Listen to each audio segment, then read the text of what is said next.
দর্শক, আমি যেখানে আছি কুমিল্লা ক্যান্টনমেন্ট বোর্ড বাজারে, মাছ বাজার এটা।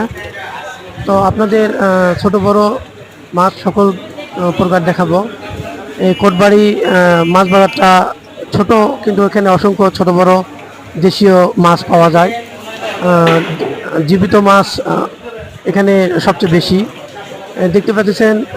এটা মাছগুলা এখানে রয়েছে হলো তেলাপিয়া মাছ, তেলাপিয়া, রুই, পাঙ্গাস, বোয়াল মাছ, মির্গা মাছ, কাতল মাছ, সব কিছু মাছই এখানে পাওয়া যায়। দেশীয় মাছগুলা এখানে বড় মাছ থেকে শুরু করে ছোট গুড়া মাছ সবই পাওয়া যায়। আমরা এখন দেখতেছি মির্গা মাছ। মির্গা মাছটা দাম দর চলতেছে আমাদের। এখানে আরেকটা মাছ দেখতে পাচ্ছি, এটা লাল মাছ, একটা লাইলন টিকা মাছটা দেখতে পাচ্ছি জীবিত আছে, দেখতে সুন্দর লাগতেছে, অপূর্ব সুন্দর লাগতেছে। এরপর মাছ কিনা আমাদের শেষ হয়ে গেছে, এখন কাঁচা বাজারে এসেছি।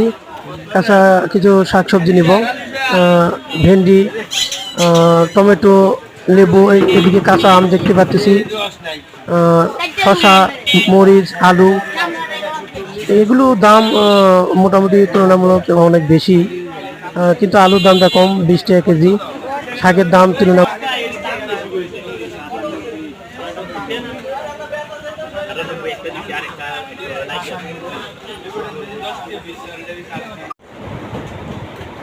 চিনি নিয়ে একটু